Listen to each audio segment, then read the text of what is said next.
Welcome to the Vintage Ballers Podcast. I'm your host, Brad Coreno. And on today's episode, we have Cedric Henderson joining the show. Cedric played college basketball at the University of Memphis before spending 5 seasons in the NBA, 4 of them with the Cleveland Cavaliers. So without further ado, please welcome Cedric Henderson. So let's go back to your childhood, Cedric. And when did you really first fall in love with the game of basketball? To be honest with you, I was a late guy.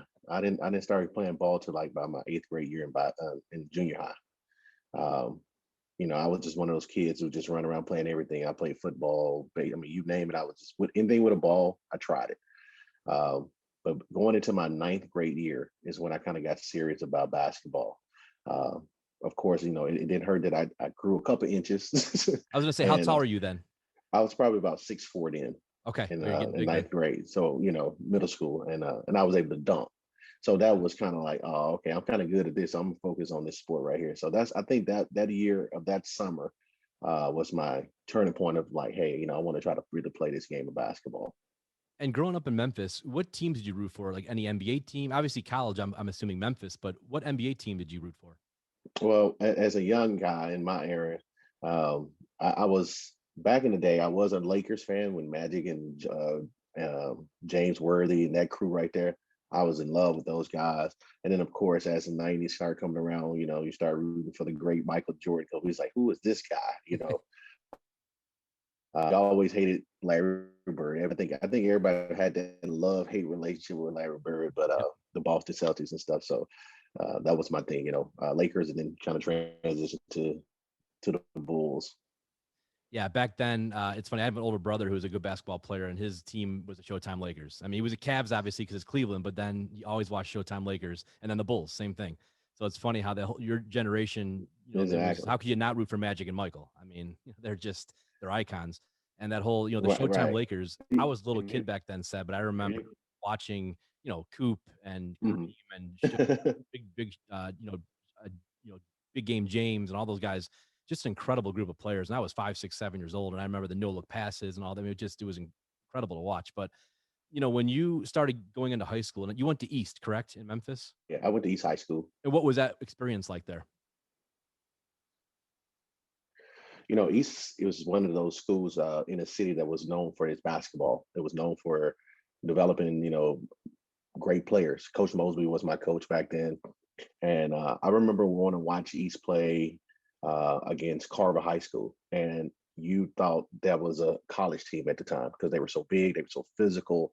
And I just looked at my mom because I was supposed to go to Central High School at the time, but I said, look, I want to go play for that team right there because they were just good, and it was fun to watch them play. And so the tradition was real deep. Before Coach Mobley, there was a coach called Robert Manning, and he was very good. I mean, they were winning all the states at the time. So it was like your big time high school to go to. You either went to East High School or Hamilton High School. So I chose East High School over all of it. And how did that prepare you for your days in Memphis? It prepared me because, at that level, even playing in front of the crowds that we had, we got a chance to play in some big tournaments. We played in the Bass Pro tournament when I was in high school. We got to play against the Oak Hill Academies of the world. That's what Stackhouse and all those guys were on the team. Yeah. But, it prepared me to play against, top-notch competition because our coach was very in his approach of what he did. So it was great. And then being able to play in front of a crowd, as they say, sometimes people get in front of a crowd and the lights come on and it don't work no more, So it helped me out to prepare to play in front of arenas, where some high school kids never played in arenas. We got the chance to play in some big arenas during my high school days. So it helped me a whole lot. So, okay. As far as your high school days, obviously playing in front of the bigger crowds and, said, was Memphis always, because at that time Penny Hardaway was at Memphis when you were in high school, and right. He was there what, just 2 years, or was he there 3? I think he was 2 years. Yeah, okay. It was really 3 because he sat out 1 year and then played 2. Okay, because when he came out, I'll be honest, obviously, I knew his name, everyone did, but I didn't know how good he really was. He was, I mean, people forget Well, how great Penny was. I mean, he was before yeah, his injuries, he was a stud. He was one of the top players in the league. yeah. And And see, people didn't get to see him because he wasn't able to participate in McDonald's All American games at the time. okay, I was wondering You know why. what I'm saying? So that's why. But if you go back, I tell people the story of this. You go back and watch that year he came into college. I think it was Chris Webber and I don't know, a couple more It guys in the was. McDonald's. Yep. And Dick Vitale kept saying, "Hey, it's a kid in Memphis." And so people who knew basketball knew who he was. We just nobody ever really got a chance to see him because he had. I think he got hurt. I don't know what it was, for whatever reason it was. No, and so nobody knew much about him. He didn't get the same publicity as the other guys at that time. Because coming out, a lot of people thought the Magic were going to go with Weber and Shaq, Yeah, together. They took exactly. Penny, and really, that was a great decision by the Magic. Because Penny, I mean, obviously Weber was a great player and a Hall of Fame player, but Penny, previous to his injuries, was one of the top point guards in the game and one of the I star mean, players. I didn't see the Magic taking keeping Chris Webber. I just think they had to make him number one draft pick overall. But you know, I don't. It'd have been so weird to see Shaq and Chris Webber together I on mean, that team. it doesn't make any sense. You're going to feed two guys Yeah, in the it didn't post make sense. No, I mean, I guess you could have it's not like a Twin Towers in San Antonio where they're two 7-footers essentially, and it's a little bit different because they defend different. But there, it's just, you're right. It wouldn't have made a lot of sense to feed those guys the entire time and have no perimeter. No. Right, So, right. but when he came in the league, I mean, I was a young kid then. I was in grade school, but Penny was about as good as it Yeah, he was gets. awesome. I mean, he was He was really the definitely next awesome. Magic. I know that sounds crazy, but he really was. He was that good those first couple of years. If you look at his statistics, he was a Magic Johnson type of point guard. He's a better Yes, scorer, really, than Magic, and yes. just an incredible player. And it's a shame what happened because I know Shaq left and then Penny got injured. But if you would have kept those two together and healthy, I have no doubt they would have won a championship. No doubt. Oh man, we talk about that a lot around here. That's a woulda, shoulda, coulda conversation. But yeah, for Yep. sure. You know, you know, that's when the era of the big guard was coming around. You never seen guys. Magic was unique in his size, playing the point guard. Then here comes a guy who's swift and quick, like Anthony was, and it was like, oh my God, like this is different. And then you saw the trend, like he was the trendsetter to what we're looking at today. I Exactly tell right. people that all the time. That's a great point. Yeah, and he really was, because back then, this is going almost 30 years ago now.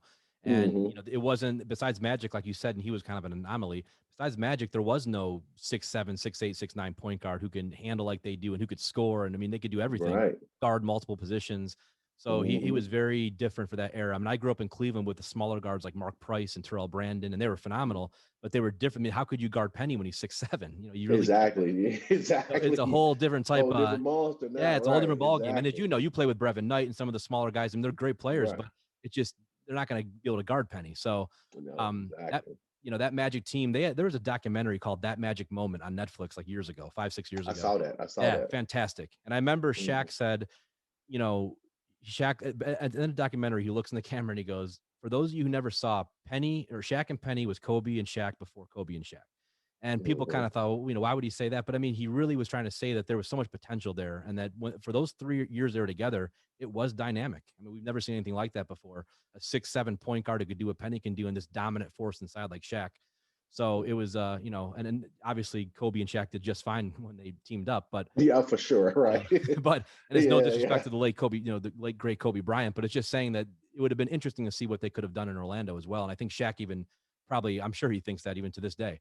So, But yeah, you know, exactly. I mean, yeah, that was a great team. I mean, you had shooters around. Trust me, we played against, so we saw it firsthand. yeah, you knew. Yep, exactly. It was a great team. And then when you had Horace Grant on that team and veterans like that, I mean, they were just good. And I think one year they had Brian Shaw They did. to Brian help pin Shaw, this line. Yeah, it was yep, backup so. point guard, Nick Anderson, Mhm. Dennis Scott, Jeff Turner, Yes. yeah, Donald Hmm. Royal, I think was on that team. Yes, so they were long, and then people like Charles Bo Outlaw, another athletic Yep, freak, was on the floor. It was like, oh my God, what is this? This is, but that was a championship built team. it was. So yeah, And if it wasn't for, definitely the woulda, shoulda, coulda team. I I mean, I was just think going to that's say going to that, be a question forever for a while. and it really wasn't for the dominance of the Dream and how dynamic he was. They could have won a championship that year. They were young, but Dream and those, Kenny the Jet and all those guys, they were a different beast back then. I mean, he's arguably, one of the top 2 or 3 centers of all time. So I think Shaq learned a very valuable lesson in Well, '95. yeah, exactly. I think Shaq said it himself. He said, "I respected them too much." And you being young, I did a lot of guys that time when I first came into the league. I was like, yo, you know who that is right there? It's like I just got through watching this dude like on TV, and I'm over here guarding him.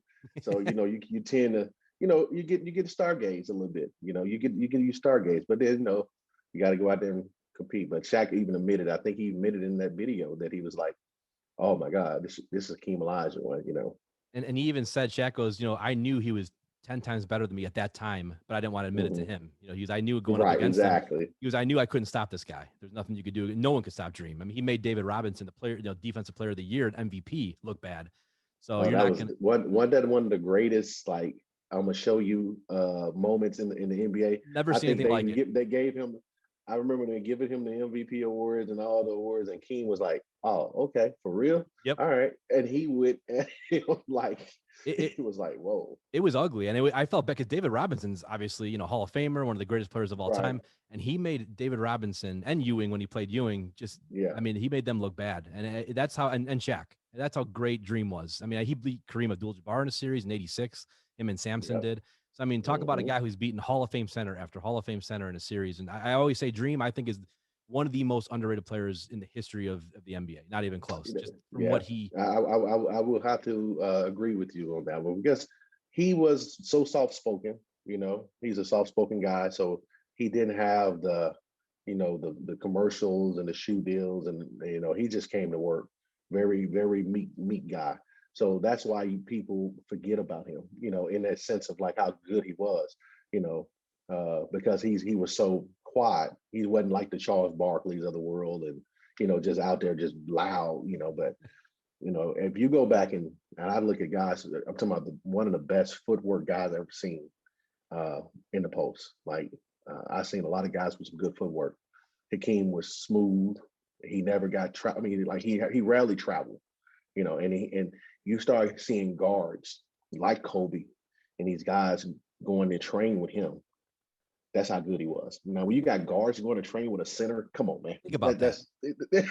I mean, think about that. And you said you were exactly right. I had Pete Chilcutt on this podcast, and he obviously he was a backup for the Rockets in those days. And he backed up, I believe it was Ori, because Ori played the power forward then in '95. Right. Thorpe was traded to the Blazers.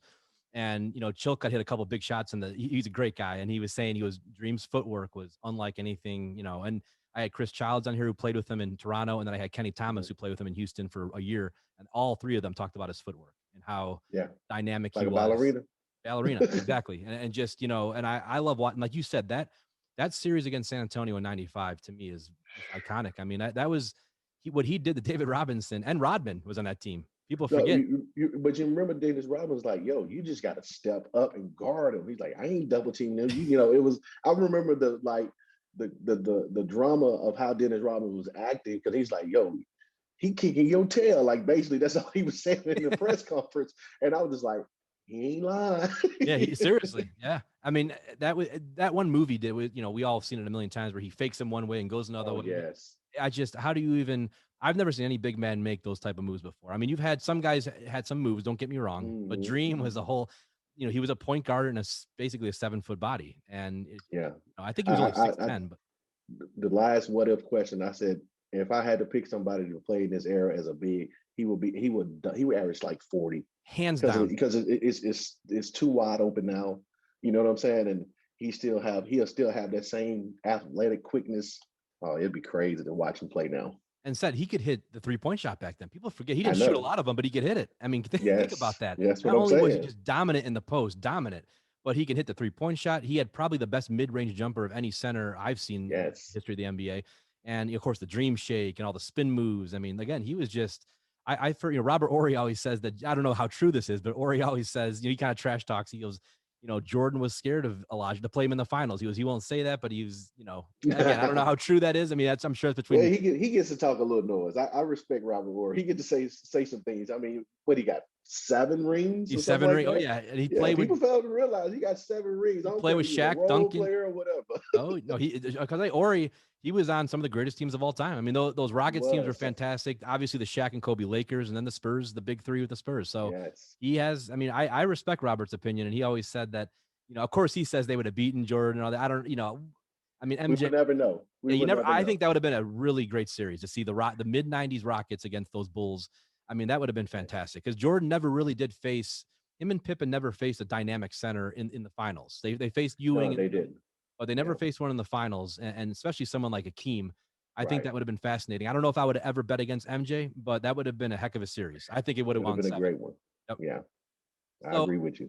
let's get back to your Memphis days. Did you always Mhm. have Memphis on your radar set, or was it something that kind of came up in your senior year? Or how did that come about?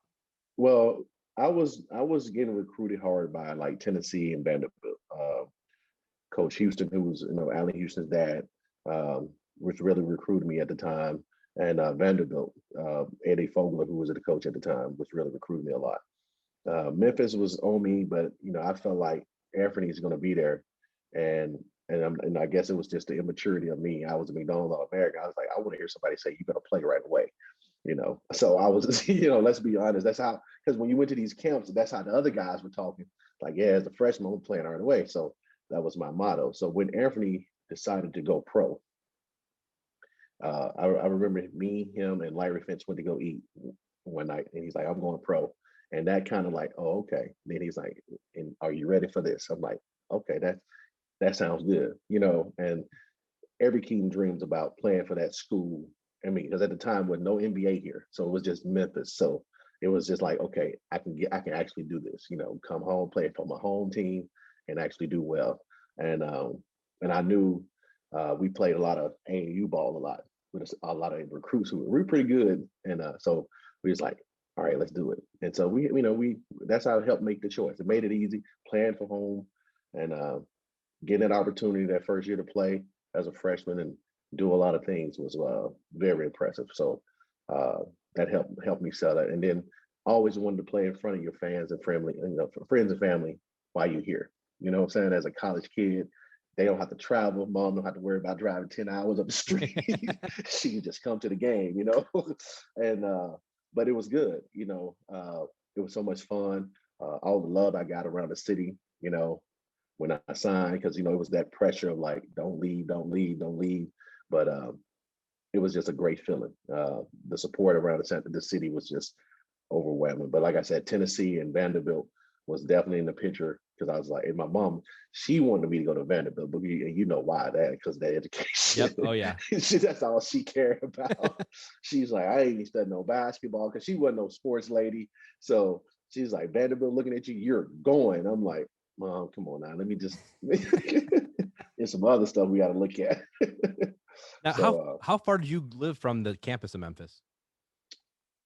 well, I probably stayed, but I would say about 15 minutes from Oh, the that's not bad campus at of all. University of Memphis. Yeah, That's not bad at I all. mean, it was down the street. I mean, like literally, I could have ran to it every day.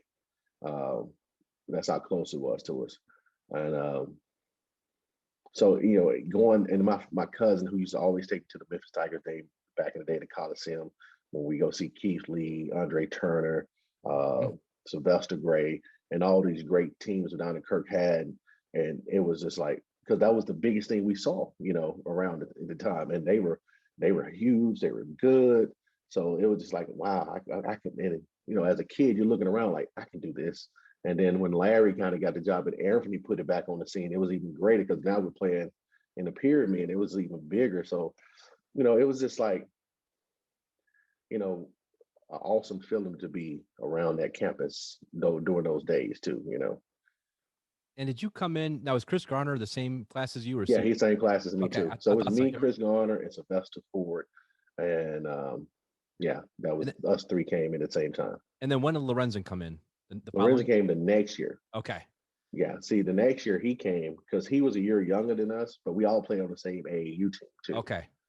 Or I don't want to get us in NCAA trouble, but we played travel ball together. Okay. Now that's uh, the thing. Now you got to make sure we say the right lingo. But and we always like saw what we did as a group, as having all these great players on one team. So we basically took that team and built it in. And Larry did a great job of recruiting some Shelby, well, Southwest kids, but it was Shelby State back in the day. That were local kids too, like the Michael Wilsons and Justin Wimmer, and all these guys were local kids. So our roster was probably 80% Memphis kids, wow. and that was that. I mean, we had a different type of pride about what we did. I think the biggest brag I have is you came to Memphis. It was hard to win. Like you weren't gonna beat us in the pyramid, so it I was just remember the tough. We didn't care pyramid. who it I've watched, was. yeah, it's bringing me back now. I mean, talk about said like what? Give me a couple of your favorite memories playing for Memphis, and then I want to talk about the late Lorenzen Wright as well. Okay. Well, one of my fondest memory, we were playing Cincinnati. Of course, Cincinnati and Bob Huggins was one of the rival teams. I think it was our junior year, Okay. and and we were battling. I'm talking about. I think their first, second. We're battling for it, and I remember playing. It was Danny Forson. Yeah, Fortson was Kenyon there. Kenya Martin was a freshman, but when he Oh played, wow, he was a they were monster. loaded though. Oh yeah. They had a Damon Flynn and all these Oh guys. yeah, I remember all those guys. And yeah, so Melvin I mean, Levitt. Melvin Levitt. No, Chris Patterson. Yeah, Patterson. Yeah. Yeah, Chris Patterson. I forget, and some guy named Bostic. I want to say. Okay. It was a big old strong dude named Bostic, and Darnell was the shooter. And I'm talking about, man, it was one of those epic games. It was just like who's gonna lay down, and we fought so hard. It was for winning the Conference USA, I think at the time, or the Great Midwest. So that was one of those epic games. And then the other great games were other great memories I had was we was playing Georgetown, and we was playing Allen Iverson in up there. I don't know the name of the gym up there, Airlines or whatever it is. Georgetown. Up there. Yep. Yeah. And we knew who Allen Iverson was. So we had this young guy who didn't know who he was. He was just talking noise. I was like, yo. Don't be doing that. That's Allen Iverson, you don't get it. And it was an epic. That first half, I think, hey man, it was like 20 dunks. I mean, it was crazy. We were just going back and forth. It was about all the way to the end. They ended up pulling the game off, but I feel like that was one of the most exciting games I ever been a part of. Just how you had Othello, Harrington. I mean, if you look at that team, Jerome Williams. I mean, it was Jerome Williams. Yep. 1, 2, 3, Jahidi White, I think was in that team. White. It was about like 9 pros Seriously, on that floor. In that game. So it was one of those epic games. You think about. That's one of the things about college basketball back then. Said like I still love it now. Of course, we all do. But back then, people stayed longer. So you had those teams where you had 5, 6 NBA guys on one team, and it was. Now a lot of the guys come in, they're pretty much one and done. I don't blame them. I'd be the same way. But back then, I think college basketball is richer in the sense that I like watching the regular season back then. You had games like that all the time. Where now I don't even know half the guys because they're leaving every year. So there's new guys coming in constantly, and I can't keep up. But back then, I knew me and my friends could name half the starting lineups. We know, this guy, that. So it's a different game now, and it's still a great game. But I always say back in the 80s and 90s, it was just so much fun because, like you said, there might be 9 guys in the court at one time who make it to the NBA. Yes, it was. Yeah, it was fantastic. Exactly. But I didn't realize you guys played Georgetown that year because that was the only year Iverson was there. So that was yeah. Oh yeah, he was a beast too. Oh, he was a different cat, man. He was I still have my Hoya. Said I was like 6th grade then, and I had my Navy Hoyas #3 jersey because of Allen. I never, I wasn't even a Georgetown fan, but he was just very unique. I love that team. Yes, he was. He was. And when you look back at that your career at Memphis, is there what did you take away from Memphis? And obviously, I'm sure it's besides the pride aspect and knowing that you went to your hometown college, but like, what else do you take away from it? Like, what experiences do you take away that helped you in the NBA and later in your life? Well, knowing what I was, accepting who I was as a basketball player was definitely one of those things that helped me groom myself.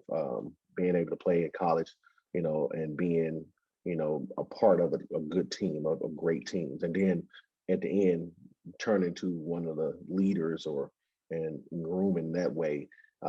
Just having that maturity to understand that I got to work my tail off. I can't just go in here and think it's just going to happen, because I had a great talent. I was a good skill guy, but I knew I had things to work on, and just having that discipline and being able to be taught and groomed and developed was definitely one of those things I took away from the University of Memphis. And at the time, it was so great because, you had guys like Elliot Perry and Anthony Hardaway and all these guys coming back playing, and they teaching you and they telling you the game. They like, hey, yo, you got to learn how to do this, son. You got to learn how to do this, and those were the biggest things. And it helped me during my junior and my senior year.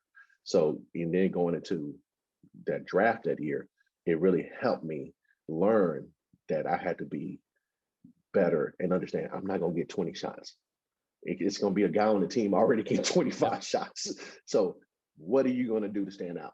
And it helped me learn that, okay, I can run the floor, I can play defense. And if I get a layup, I can get a quick layup. I can get to the free throw line. Just learn the game better and just know where I can fit in there. And I feel like when people think of Cedric Henderson, that's what they think about. I think of an all-around player. I mean, you were a good size, 6'7", 6'8", in that range. You could guard multiple positions. You were a good slasher. You can score. I mean, you can kind of do it all. I remember your early days in the Cavs. I mean, you averaged 10 points, I think, your rookie year. So I remember you were pretty. You could do it all, and you were one of those players to me that you could put in multiple positions and you could do fairly well. When you look back at the late Lorenzen Wright, and we talked about him before. What happened to him, obviously, the end of his life was tragic. And, how close were you with him during the NBA days? And did you stay in touch with him, or did you not? Did you kind of lose touch at the end, or how did that? I mean, we kept in touch just because of, we're teammates, and we grew up in the same lifestyle. You know what I'm saying? We played AAU ball together and all that, but we got older, got wives, got families, and you know how that goes. But we stayed in touch. But we know, Lorenzen was always an upbeat guy. Every time you see him, smile on his face, just like a no care in the world. And he was living his best life. He was enjoying it. And you just saw a great guy every time you saw him. You just saw a happy guy enjoying life and just having fun. So, we weren't like best of friends or anything, but when we came to the city in the summertime, we always linked up, hung out, me, him, Chris Garner, the crew, Michael Wilson, we all get together and then we just have a good dinner and good laugh and reminisce a little bit. We still do it, we stay in contact with each other, but, that's just part of it, just growing up, getting old together. Yep. And Lorenzen actually played in Cleveland his last year. I think it was Yes, 09. Yep. And I remember he was part of that team that won 66 games, and he was always laughing on the bench. And I mean, LeBron, I remember after he passed away, LeBron said something about him and said he was just always smiling, and he was just a great guy, great locker room guy. And because by then he was a little bit older and was kind of past the prime of his career, but he was just a great guy to have on the team. So when I heard about it, I couldn't believe it. I remember, I think it was the following summer he passed away, and I couldn't believe it. But definitely a guy for those young kids who don't know who he is. Lorenzen Wright was a heck of a player. I mean, back he was 6'11", could play center. Yeah, he was a player, and yes, he was passed away tragically about a decade ago. So, so let's go now. 97 draft. Are you thinking? What are you thinking? You thinking, okay, first round, second round, not going to be drafted? Like, what's your thoughts going into it? Well, I was all over the place. I mean, it was like, I don't know what's going on. I really thought Seattle was going to pick me up because that was the only team that worked me out twice. So you kind of go about who wanted to come back. You go about that feel. And it was I tell this story. People don't believe me. I went to Cleveland, and the workout lasted 10 minutes. I mean, literally 10 minutes. That's it. Exactly. So I'm like, I'm not getting drafted here. Now, who was it? Was it Wayne Embry? Who was Wayne Embry? Okay, yeah, yep. He was the guy. And so draft night comes around, people, at the house, and I'm just sitting there, and I just said, like, look, I'm not gonna watch this thing because I wasn't nervous. I was just thinking about all scenarios playing in your head. So I'm just like, oh, I don't know what's gonna happen. I'm just gonna be quiet because I felt like I played in Portsmouth, I played in Chicago, and I thought it did well. I mean, I had a good report going into it, and I don't remember. You remember the Sega game when the NBA Sega game came out with the 3 buttons, the NBA Jam. So I played that like 90% of the time. I waited around, so I couldn't be distracted. But as soon as my name got called, though, I really didn't think it was going to be Cleveland, though. But when they called it, it was like a relief, just to know you got an opportunity,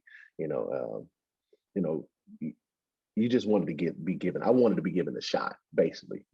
I knew I didn't know where I was, but I knew I had, if I could get in there and just get an opportunity, I can show them what I can do. So I really appreciate Wayne Embry for giving me the opportunity, and I tried my best when they called the name. I shout out, hey, let's go.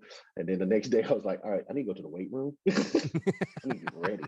Because like people don't understand, like they think it's like all like, he got drafted, he gonna go hang out or whatever. Those guys, back then, I don't know what it is, how to process as much as it is now, but back then it was like you had to play Vegas. I think it was Phoenix and Orlando. Wow. You had no Utah. I'm sorry, it was Utah, Okay. Utah, Phoenix, and Orlando. It was 3 summer leagues, Wow. and all the second round draft picks in free agent. You had to play in those. Now Wow. the first round draft pick just played in like one. So it Okay. was Derek and Brevin. They just Brevin. played in one of them. And I'm in there like got to play 2 of them because I'm a second round draft pick because there's no G League now. You know what I'm saying? I'm trying to make a roster. So it was a lot of basketball being played back then too. Now, when you came in, obviously that class, and I think Z was a rookie that year technically, and he was a rookie the year Yeah. before, but he got hurt, and so that was the first year he played. So you guys, I know the team had 4 rookies, obviously Brevin Knight, Derek Anderson, Z, and yourself. And did you know how special that in that year you guys won 47 games? I mean, it was a heck of a season, and I don't think anybody expected you guys with all the rookies and not knowing what Z was going to be like. They just traded for Sean Kemp. Right. No one really knew what to expect, and I think Wesley Person, Yeah. Tally Batopico, you guys had a lot of players. And again, as a huge Cavs fan myself, I wasn't sure what to expect. Nobody was, because we just got rid of Terrell Brandon and Bobby Phills and those guys, and it was a whole new team really. And that year was still one of my favorite years. Even to this day, me and my friends still bring that year up.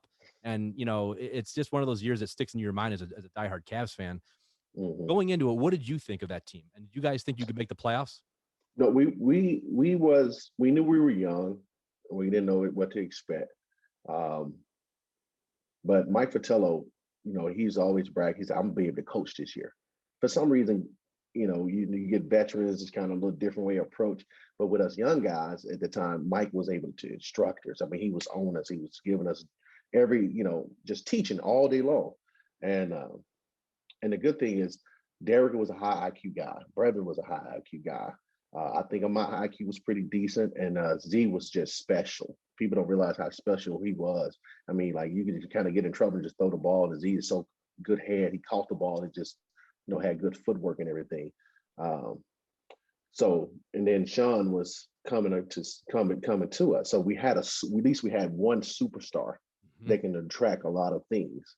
And the good thing about it, us being young, we all kind of hung and got real close to each other because we needed each other. And then you had guys like Wesley Person, who was a veteran, but he wasn't too much ahead of us. So he was kind of like, all right, we can, hang out and teach these guys. So it became a good feel with the group. And then I think when we went to the West Coast, people don't realize we went to the West Coast. I think we won 2 at home, and then we went to the West Coast, and I think we went on like an 8 or 9 game win streak. I remember that. West Coast. Yeah, I mean, Wesley was shooting the crap out the ball. Sean was playing great. Z was the player. I mean, it was just a good road trip. I mean, we walked into the Lakers. I was say, didn't you guys beat the? Yeah, I remember that game. I remember watching that game. Yeah, we beat the Lakers that night. I mean, it was like that's Kobe and Shaq. Yes, it was. Yes, it was. It was like one of those, like we were on the street, and then Mike made it as far as like the schedule, how to put it together, how we was going to approach it. So say we got 4 games that week. All right, we need to get 2 out of 4. That was the goal. If we got those 2 early, all right, we need to get 1 out of 2. You know what I'm saying? So he had a good philosophy and approach to the game, and it made it so much fun for us. And Sean was good, and like I said, Z was just unbelievable. And Mike Fratello scheme defensively, because I'm a defensive guy, I loved it. We were fast, we were trapping, we were moving. So we can get up and down the floor. People thought we played slow, but we really didn't play slow. We played faster than what you thought we were doing. Back then, we just didn't shoot 35 threes a night. Totally different game. Oh, yeah. Totally different game now. So where do you put like Z and Kemp, that combination, power forward center at that time? I mean, that year, they were pretty dynamic. I mean, Kemp was still the rain man. He was still pretty explosive, and then Z as a rookie he was pretty skinny back then. He was fast and quick for a 7'3" guy. I mean, they were a pretty dynamic duo. Where do you put them as far as the duos in that era? That era? At that year, you had your Tim Duncan and your David Robinson. I mean, you had a lot of great duos in the power forwards back then. So, I mean, if you had to put them, if you had to put them in like a top 10, say just a top 10, they'll probably been like the 8th or 9th 2 groups. Because I mean, you still had Indiana with Rick Smits and I Dill want to say Davis. Dale Yep. Davis. That was a great patching year one, and Oakley I think and it was Charles Oakley maybe. I yep, don't it was. know. And Charles Smith too. Yeah, yep. Charles Smith was down in there, so they were real good. And Michael Jordan in Chicago really, they had Horace Grant, but they had an odd guy with Tony Kukoc. He was playing a stretch four. We didn't know what a stretch four That's was. You true. know what I'm saying? Yeah.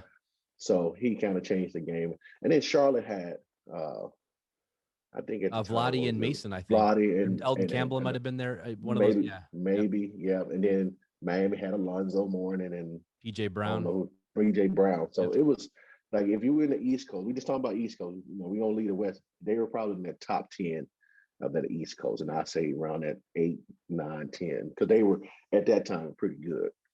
Yeah, they were. And did you playing the Bulls that year, the infamous '98 season? Last Yeah. season, that's pretty cool. You got to play against that, one of the most iconic teams of all time. And what was it like facing MJ for the first time and Scotty and just Dennis and that whole? I mean, it's like they were like celebrities basically. Yeah, they were. For you guys.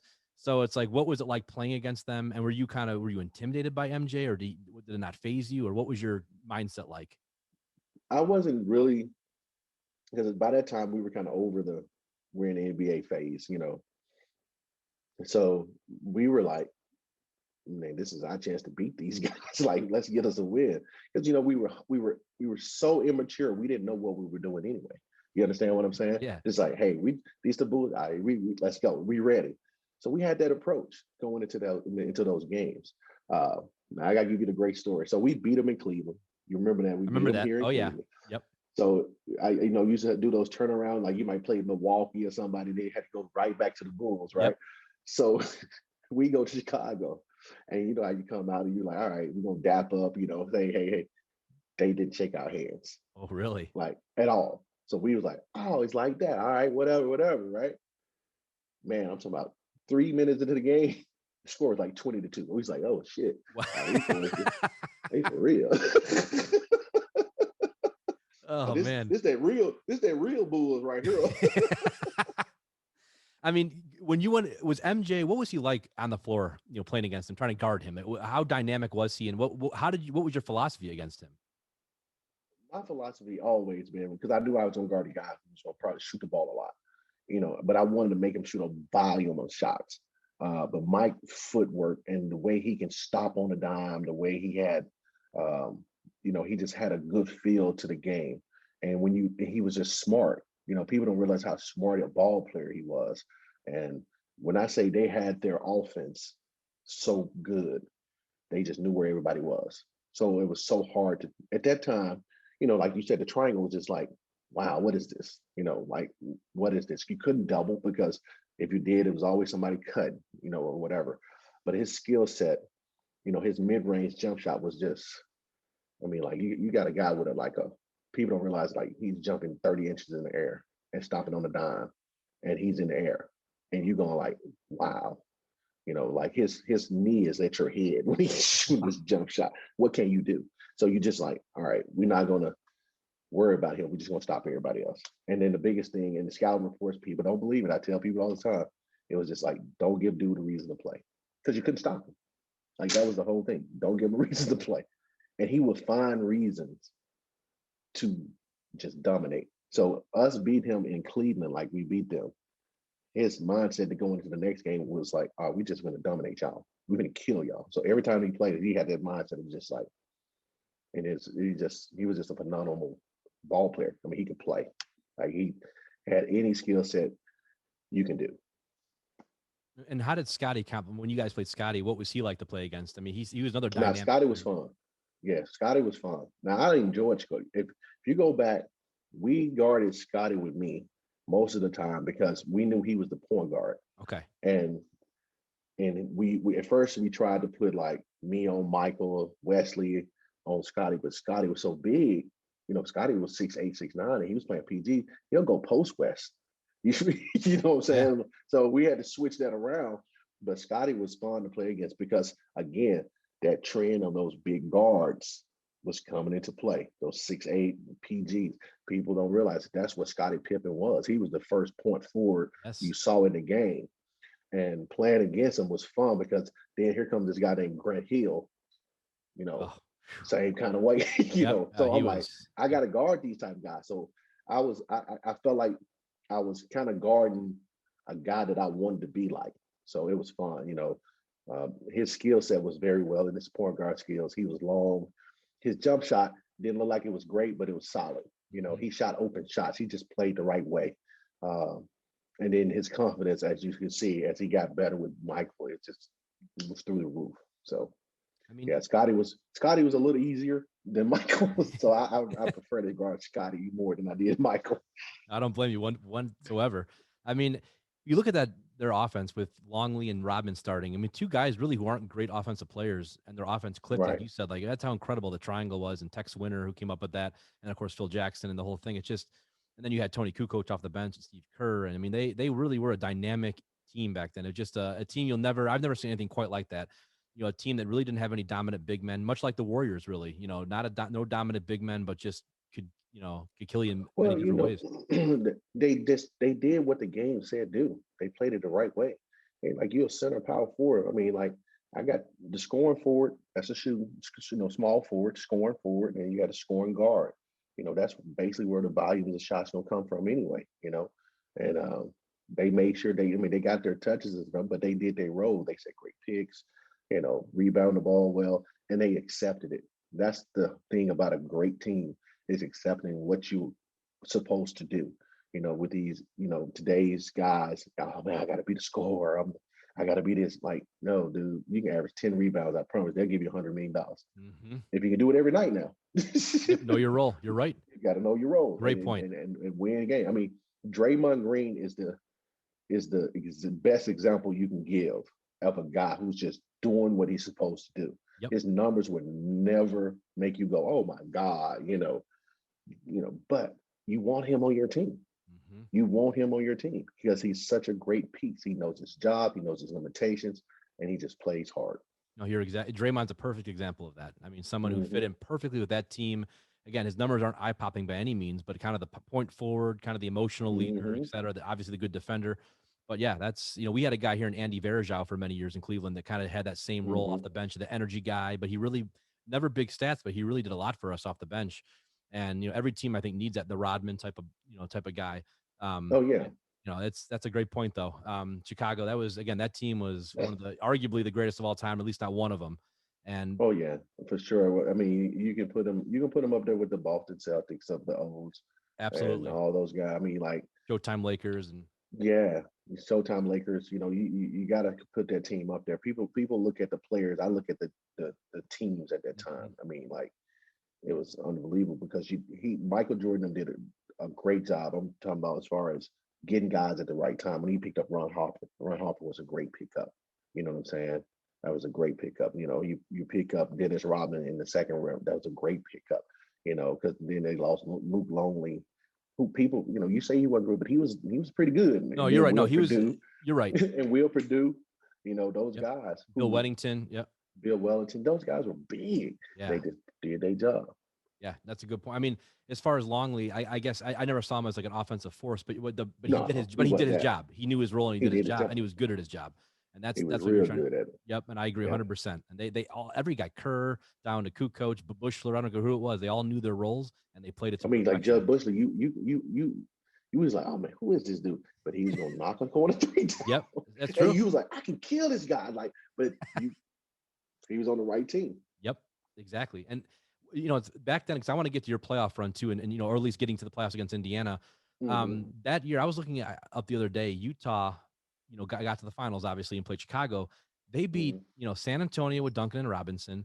The Mm-hmm. Lakers with Kobe and Shaq, and I believe was it the Rockets with like Barkley and Olajuwon and Drexler. I mean, they had an Mm-hmm. incredible run. I remember the shot, Run. right? Yeah, just to get Yeah. to the finals, and then they took Chicago, to the end of Game 6. But just reminded me of how great that Stockton Malone teams were. And another example of guys who Hornacek and all the other guys there, Brian Russell and all those guys. Just a fantastic group of guys who knew their role. And if it wasn't for MJ, they'd probably have a couple titles. They were just a very dynamic team as well. But going back to that 98 season with the Cavs, so you're going into after the West Coast trip and you're kind of rolling along. Did you guys think, okay, we're going to make the playoffs? Seeding wise, what were your thoughts going into like March and April? Well, you know, first of all, I was trying to survive it because it was so 82 games. But no, it was more of like, we were like, okay, we're doing good. Let's just stay the course. Let's not get into, like, at that point in time, numbers weren't going to change. You weren't going to hit 50, your average, you jump up 20% or something. So we were just like, just stay the course. We had a good unit. Derek Anderson, who accepted coming off the bench, all these things started, just like, hey, the win is more important than anything. You understand what I'm saying? Mm-hmm. And we bought into that. Mike Fratello just kept putting it in our head. So going down the stretch, it was like, we don't know where we're going to be, because we really didn't try to look at it, too much. We just tried to make sure we were doing what we needed to do as far as that. But we knew that we had a good shot at making the playoffs if we kept going the way we was going. And what was it like playing with Sean Kemp? The Rain Man. Obviously, by then he's an icon. I mean, he's been in the league for a decade, and you know what he's all about. But what was it like playing with him? What was his game like? How did it complement your game? Well, he drew attention. He drew double team, so that made life easy for me. And people don't, as a post guy who can draw double teams, and then you on the wing. Now I'm getting 15 footers that are wide open. Because they's like, hey, I'd rather double Sean and give up Ced a 15 footer to make sure if he can hit it. So that helped a whole lot. And just his, encouragement, his leadership, his drive to accept us. You know what I'm saying? Because, he could have been that guy, I got my money, screw these little young busters. I need better players. Yep. You know what I'm saying? Like, he didn't come off that way. He started to, like, wait a minute, that little Brevin dude can pass, wait a minute, that little dude right there can, so we had to earn his trust, so he can believe in us. And after that, it became just a great domino effect. You know what I'm saying? It was great watching him. Because some nights you'll see him, you go like, whoa, like, did you just see that? Yeah. Well, he was still the Rain Man, no doubt about it. Oh yeah, he was, and like, some nights you like, how did he even get to the rim? Like, I think he dunked on Darvin Ham one time. Darvin Ham had a heck of a vertical leap. That's what I'm saying. Like, yeah. and he drove him going right. And you think, all right, it's going to be a nice high layup off the backboard or something, because he's riding. I mean, he just tomahawked it. Boom. I was like, oh, okay. That's why they call him. That's why he Rain Man. Okay. Oh, yeah. That's what it is. Yeah. Yeah. I mean, he's just I used to love him playing Atlanta. Atlanta was a good team too, with Steve Smith, Dikembe, was it Leitner? Yep. Yeah, all those guys. And he said, oh, I'm finna dunk all over Dikembe. Because, he was like, if you ain't gonna come bring it, you gotta bring it. And man, he used to dunk on Dikembe so hard. It used to be so much fun to watch him do. I love it. It was like, whoa. So yeah, it was great playing with him. It was honestly, besides Lorenzen, because I was the first dominant big man I played with, it was so much fun to play with a superstar like that. Mm-hmm. Just to make your life a little easier, And he doesn't get enough credit for his first couple years in Cleveland. I mean, he was still the Rain Man. I mean, people don't talk about those couple years, but he was still very dominant though. And I remember him, he was an all-star in 98. And, he was just, and again, you don't win 47 games with a bunch of rookies if you don't have some type of, like you said, a superstar or someone on the team to kind of guide everybody. Right. So, I don't care how good the rookies are. You're not going to, it's just hard to do that in the NBA. So I woulda, shoulda, coulda, not sorry to cut you off, but I woulda, shoulda, coulda. If Z doesn't get hurt going into that second year, remember he broke his foot. I do remember that. Yes. Devastating. So, I mean, and we started off that year pretty hot. If you go back and look at it, we were pretty hot. We were scoring play. I think Randy Whitman became the new coach. He did. That was a shortened year, correct? Yeah, and we were doing okay. And Z goes down. And people don't realize that when you lose a guy like Z, now you're making Sean play power. Instead of playing power forward, you're playing more center all the time. And I ended up playing some power forward at that time too. So now we're small. We're gonna get beat up on the boards. So those things, if we think we always say if we were healthy, if I'm talking about everybody, I think Derek Anderson ended up hurting his knee a couple times. If we were healthy, man, we don't know where that team could have went. That would have been interesting. Especially second year, like you said, everyone's coming in their second year, and right. Just Sean's still Sean. Wesley's Wesley, and you had just Yeah, I forgot that he got injured like 3 or 4 years in like a 5-year period. And of Right, course, no one thought he'd ever come back again. And then of course he had that right, long run, and we were glad to see him come back. But I thought he was done. There was no yeah, way he's going to come back, but he did. But yeah, that's I'm glad you brought that up, because I forgot about the '99 season, and that was a shortened season. hmm You guys make the shortened playoffs, season. anything can happen. The, I mean, anything can happen. I think people always say that's San Antonio first asterisk trophy, yep. but but they don't realize how hard it was. Like we played 3 games in 3 nights, like Wow. two because we weren't the high marketable team. So we were doing that a lot more than other teams were doing. And I think that's when Pop started hitting that rest day stuff back in the day. you know, but and it was hard. It was hard because you flying to Miami, you flying to Detroit. You leaving right after games and going to city, and it was intense. You trying to get wins and you playing, and your body's like up and down. You just trying to find rest. So that short year was tough. I mean, because they compacted those games and they was like, all right, we got to play.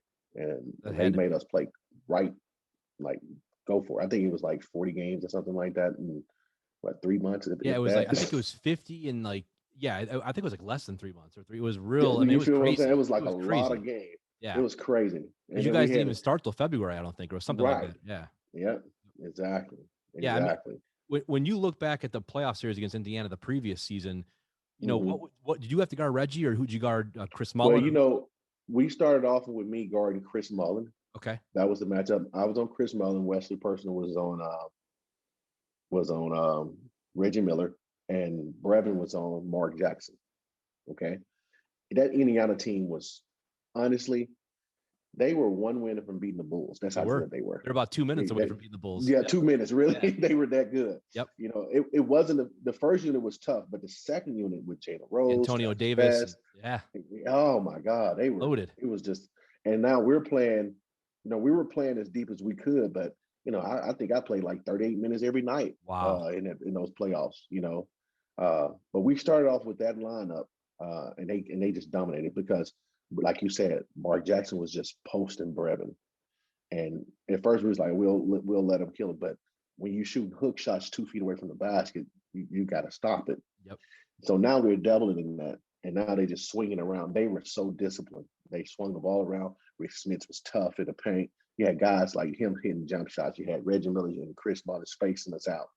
So it was a tough team to prepare for that Indiana group. And then when they came into with the second unit, it was just more of size and speed. But at least we had a better chance with the second unit because they had a small guard.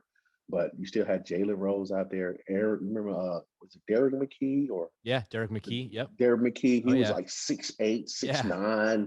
small forward. Yep. And then you still had the Davis brothers still on the floor. Oh So yeah, it they're was banging they you were around. deep. Yep. Yeah, They were very deep. deep. And you're talking about Mark Jackson. I mean, those New York point guards. I had Kenny Anderson on the show, and you got Mark Rod Strickland, Kenny Anderson, Mark Jackson. I mean, those guys those New York point guards are a different breed. So and they don't get the credit they deserve. I mean, Mark Jackson was a hell of a point guard. So is Rod and all those guys. Kenny. They never get the credit they deserve, in my opinion. But you said Mark Jackson was a great floor general. I think he retired the top 5 or 6 in assists. I think Yes, so did Rod Mm-hmm. Strickland. So I mean, you're talking about two of the greatest to ever do it as far as just purely passing the ball. Yep. And then Reggie was just a whole different, he's, to me, besides maybe the Splash Brothers and Ray, I mean, he's right up there with any of those guys, especially with clutch shooting. I'll take Reggie with anybody. So he was just, but yeah, that series for you guys, I think you won a game, if I recall, at home. And then of course, that was saying something, because Indiana was a hell of a team, and they were 2 minutes away from beating Chicago and probably, winning a championship. So, yeah, I remember you won a game, and going into that next season, like you were talking about, the expectation for you guys was not only to make the playoffs, but to kind of push it now in the first round, maybe get to the second round. So it's a shame that we never got to see that play out. But, and then of course, I know after that, things kind of unraveled as you got injured again. It just, it was never the same.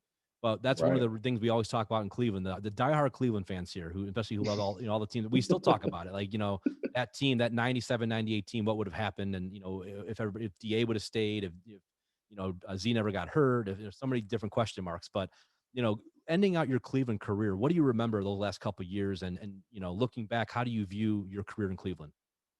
I think my career in Cleveland could have went better than what I wanted it to be. I thought I was a hardworking guy. I just think losing when I kind of was selfish when we lost Mike Fratello. So, because that was my guy. Mike Fratello was my guy. He understood what I could do. He knew what I was capable of. And no knock to Randy Whitman. The relationship just wasn't, as great as a Mike Fratello was.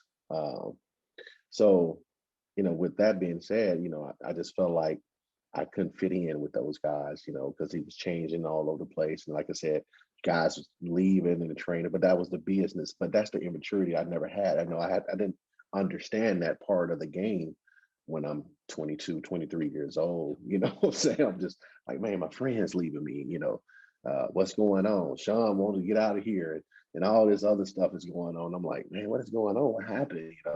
And but as far as basketball was, I just felt like I never really, got to the point where I can really strive and show what I wanted to be able to show, because I felt like I could have played more of that 2 guard role or that 3 a little bit more. Because I think they signed Lamont Murray. They did. So he was So he became like the guy, because I was going to go to Seattle when I re-up, because I felt like that style of play was better for me. But because I was second round draft pick, Cleveland had my rights. So I had to come back to Cleveland. I wasn't mad at it. It was just, here I was being spoiled because I'm starting, I'm playing a lot of minutes. Yep. And now I'm not. Well, Randy comes in with a new philosophy, and the immaturity of me was like, I don't want to play like that. I'm a starter, So I think that would have, if I had the knowledge I had now, and I talked to that young man now, I think it would have been a way better scenario coming out that situation. But Cleveland was very good to me. I mean, I enjoyed it. The fans were great. We just wanted to do more for that team, because even though we didn't do as great when Randy Whitman became, I think we had some moments. I think Bob Seward came out and just had one of those years. I mean, because you got to think, with Mike Fratello, he wasn't playing as much, but he came with Randy Whitman. he was the guy. You feel what I'm saying? So yep. Things changed, but we still had fun. We still tried to play as hard as we can. But it was just great to be able to have the opportunity to play for that organization, though. And what was it like playing with Andre Miller? It was fun. Now, Andre Miller was an old soul. I tell people this all the time. Like, he was the oldest young dude I ever met in my life. In what ways? Like just everything he does. Like, I mean, he walked like he was hurting all the time. He always had that like, I'm tired look. Like he got 12 kids, and he had to take all of them home and put them in bed and give them baths and cook dinner and something. But he was smart. He was smart. He was a smart guy. And he was a better player than I gave him credit to when I first met him, because his jump shot wasn't the greatest, and I think I was a little biased because I played with Brevin and a couple more guards, so I was like, man, he ain't fast enough. But as far as passing the ball, Andre Miller, he was great. He could pass, he could see, and he was a little bit more athletic than people thought he was. I mean, then he showed. I mean, like, I remember him dunking on Theo Rackler. We played Philly one night. It's like, oh snap, yo, young fella, like. You doing that? Oh, okay. Against Theo, especially. Yep. Yeah, especially on Theo, because Theo was like one of those, top 3 shot blockers at the time. So he ran down and just put it on his head. So it was fun playing with that guy.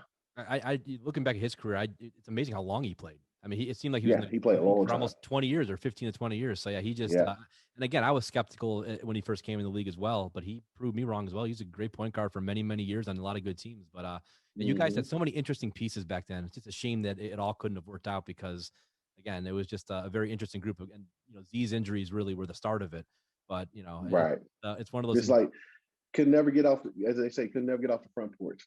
No, seriously. Yeah. And it's funny. Z lived in Avon Lake, and that's where I grew up, about 20 minutes, 30 minutes west of the city. And I knew exactly where he lived, and we were always wondering, like, I wonder if this guy's ever gonna, play a normal season again, or and then just when he did come back and LeBron came in, obviously him and LeBron became pretty tight, and it was great to see those. To this day they're still tight, but I had, even when he came back, I thought he's gonna get injured again. Within games he's going to be injured, but he stayed healthy for quite a while and had really a great career. And well, it doesn't help when you get I think at the time, they gave him like an 8-year contract, so he they was able did. to get You're right. compared to the little 3 years we were They getting. did. Like 8 years, like, oh, okay. And said, I still One of remember those. I think it was your rookie year when Z, it had to be, yeah, because Z did that behind the back, or he went behind his I back went on the, behind yeah. the bag and Never dribbled down the forget floor. that. Yeah. I Yeah, mean, for yeah, that was great. 7'3" center to do that, it just doesn't happen very Yes. often. Oh yeah, it was sweet. I remember that play because I think it was like what was the NBA Jams or whatever. Yep. Back in the day, you remember that show, NBA Jams? It They was it, played it like was it, what channel was it on? no, it was like NBA, like a little Oh, you mean like in the morning? It was a Saturday mornings? Saturday Yeah. morning Oh, I thing. know exactly what you're Yeah, talking. It was, I can't think. It's like NBA Live or I know whatever. exactly what you're I don't know talking what about. it Yeah. was I though. love, they had all the highlights. Yeah. Yep. Yeah, so Yep. you was like, oh yeah, you ready for the jam? You know, like, oh, and then we was like, Z, yo, turn the TV on, yo, Z, you know, because it was like our ESPN at the time, you know what I'm saying? It was like, oh, turn it on, man, come on. Like you made it, man. Like we were hype. I remember exactly when that. I think we were playing Detroit at the time too. I want to say, I think was it so. Detroit? Maybe it could have been Detroit. We were playing. I'll never I forget it want to because say. Z was just, yeah, that play. It's still, I'm trying to think of that show now. You're going to make, I have to look that up when I'm done. Was it Inside Stuff or something like that? I can't remember, but Inside Stuff. I think it was Inside I think Stuff. that's the name of Yeah. Inside Stuff. It might have been with, yeah, because I remember the guy's voice. I can hear the guy's voice talking about the plays. Ahmad Rashad used to do it. Well, Ahmad, but there was a guy who did the actual narration of like the plays. It wasn't always, That's right. I can't remember. Yeah, but you're right. Ahmad hosted it. Yep. And that was a great show. And this is before, for the young kids watching, this is way before social media, way before. So, I mean, like in my generation, that's what we did is we watched, it was Sports Center or shows like that. That's how we got our highlights. There wasn't going to YouTube or anything. You couldn't do that. So yeah, exactly. Hey, listen, I do a lot of recruiting, so now it's like, oh my God, everybody got a highlight tape, everybody got a YouTube channel, everybody got like, all right, what's your stuff again, sir? Oh, it's crazy now. I mean, when you were back in those days, it was so different, but in some ways, kind of a good way because I feel like it was more organic. Like I don't know, like when you made it on ESPN, it was a big deal. Now it's like everyone. The Everyone credit, has it's like you had to earn it a little bit. You exactly. had to really earn it. Now, I'm not discrediting. I don't want nobody to take this the wrong way. I just feel like it's so much fluff in the game. Everything is just like, okay, that was okay, but it's no special moments like that. I love that we get all this coverage, but like it's a little fluff in there, just a little bit. Instead, what do you think is the biggest difference from when you, like, especially with your position at small forward, back in the 90s to now? What do you see the biggest differences besides the 3-point shot? Obviously, that's a huge one. Well, the skill sets are better. I'm gonna be honest with you. I think the game is faster. The skill sets are better. They're playing at a quicker pace. I think it started. I'm trying to say, I forgot what years. It was kind of trending that way in the West Coast more than it was in the East Coast as far as playing. Let's try to get a shot up in the first 10 seconds of the shot clock type mentality. But the up and downness of it was there. So today's small forward, they're very fast. I mean, they almost like guards now. The good ones are. I mean, look at your Paul George is Kevin Durant, who's a freak of nature. At his size.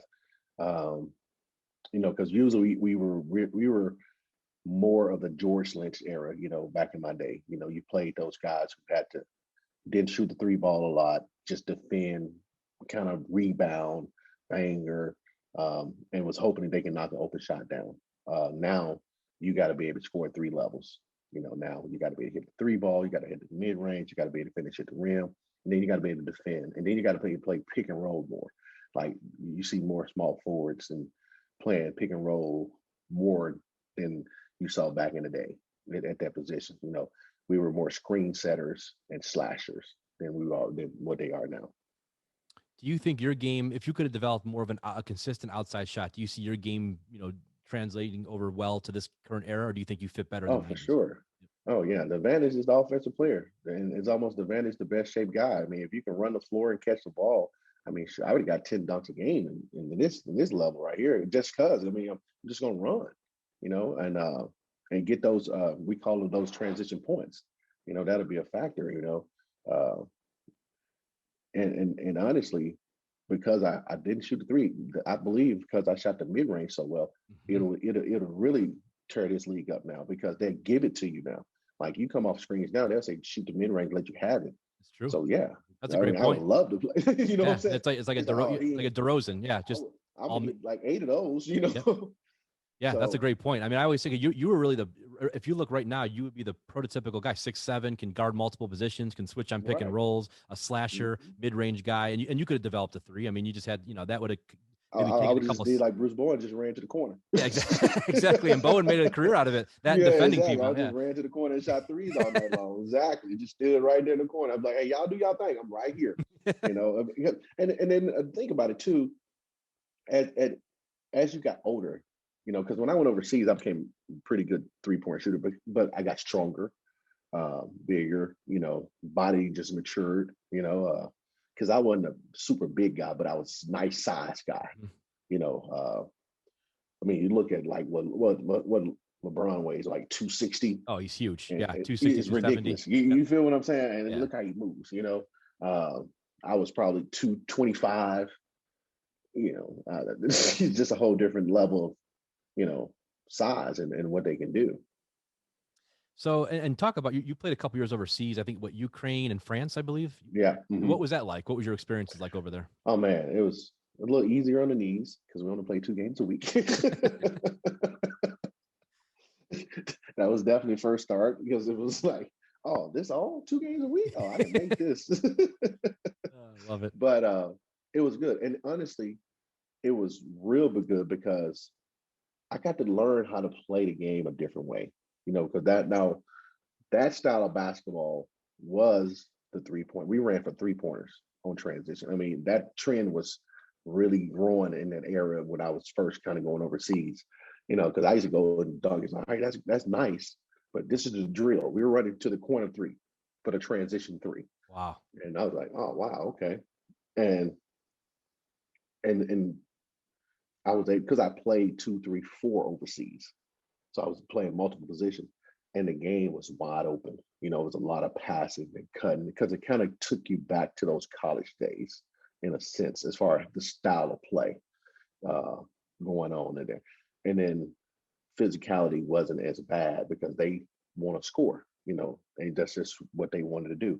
And my skill set got better overseas as I played over there. In fact, I used to play so much, I came back home and played in NBDL. And I think I went to the championship game like 2 years in a row. Really? Because, yeah. Who'd you play when for? It was called the NBA, Mobile Revelers. Okay. And then I played for Fed, I forget the last name, Fed something. But it was in Fayetteville, North Carolina. Okay. Wow. Yeah. And when you looking back now, obviously you come back and you start coaching in the last, 10 years or so. Yeah, 10 years. Yeah. Mm-hmm. What has coaching done for you as far as just your philosophy on the game? And obviously you have so much experience being an NBA player. What do you bring to the table as far as teaching these young guys, and what do you try to instill in them? Well, the biggest thing I do, I always try to teach them it's a team game. That's the first and fourth thing I try to bring across. It's a team game. Like, they are so caught up in, oh, coach, I only scored 10 points or 8 points. I say, yeah, but you had 6 rebounds. You had like 8 deflections and we got a victory, teaching them to understand that it's going to be nice. So you might not score at all. It's going to be nice. You might score 20. So definitely doing that. And then just teaching the fundamentals of the game. They look at the TV and say, wow, look at Steph Curry. They crossing over and on. I'm like, dude, he just made a basic move. He's just better at doing it than you are. He's like, what do you mean? I said, like, that all he did was an in and out. His shoulders got involved. He did a crossover and his legs got low enough so you can still. So those things have to be taught, especially grooming young men to get to that next spot and the next level. And it's been great because, you love to see when that kid light bulbs click on and they kind of like, oh, I get it. That's when you go like, that's the moment I was looking for, you know what I'm saying? Yep, that aha moment. Exactly. It's that moment, like I get it. Because, they'll tell me I teach, they told me I teach Indiana Hoosier basketball. Because down in the South, let's just be honest, there's always different styles of basketball. But in the South, we're very aggressive, pressing type team. We want to get up and down the floor, put up a lot of points, do all the exciting things. But I'm like, hey, before we get there, can we get good at this first? Now you show me this, then we can get up and down more.